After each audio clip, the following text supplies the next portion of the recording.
আসসালামু আলাইকুম প্রিয় শিক্ষার্থীরা, আশা করি তোমরা সকলেই ভালো আছো। তোমরা নিশ্চয়ই জানো তোমাদের নতুন কারিকুলাম আবার পরিবর্তন হতে যাচ্ছে, অর্থাৎ পুরাতন কারিকুলামে আবার ফিরে আসতে চাচ্ছে। তো এক্ষেত্রে সরাসরি যে পুরাতন কারিকুলাম অর্থাৎ সৃজনশীল পদ্ধতি সেটাতে সরাসরি যে যাচ্ছে সেটা কিন্তু না।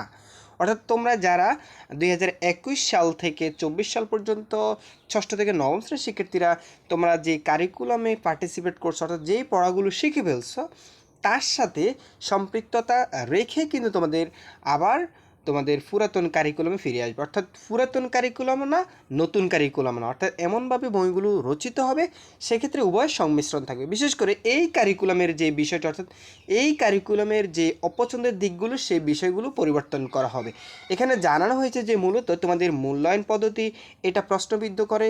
অভিভাবক থেকে শুরু করে সকলেরই একটা অভিযোগ ছিল এই মূল্যায়ন পদ্ধতিকে ঘিরে।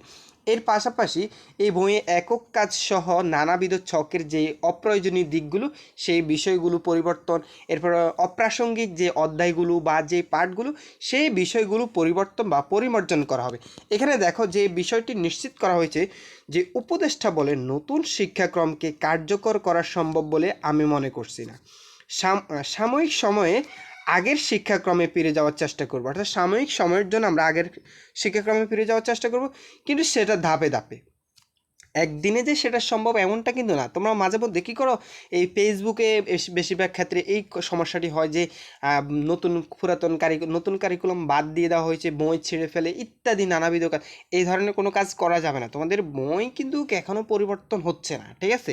হয়তোবা এই কারিকুলামের সাথে যে কাজগুলো সংশ্লিষ্ট যে কাজগুলো রয়েছে, মূল্যায়ন পদ্ধতি, এরপর সিলেবাস পরীক্ষণ পদ্ধতি, এরপরে যে তোমাদের যে শ্রেণীভিত্তিক যে মূল্যায়ন বা অ্যাসাইনমেন্ট যে কাজগুলো সেগুলোর পরিবর্তন আসতে পারে, ঠিক আছে?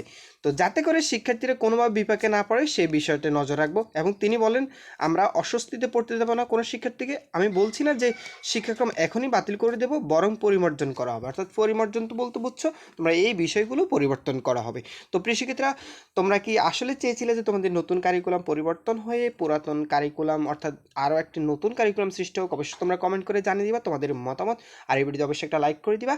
শিক্ষা সংক্রান্ত যাবতীয় তথ্যের জন্য অবশ্যই চ্যানেলটি সাবস্ক্রাইব করে সাথে থাকবে। ধন্যবাদ সবাইকে।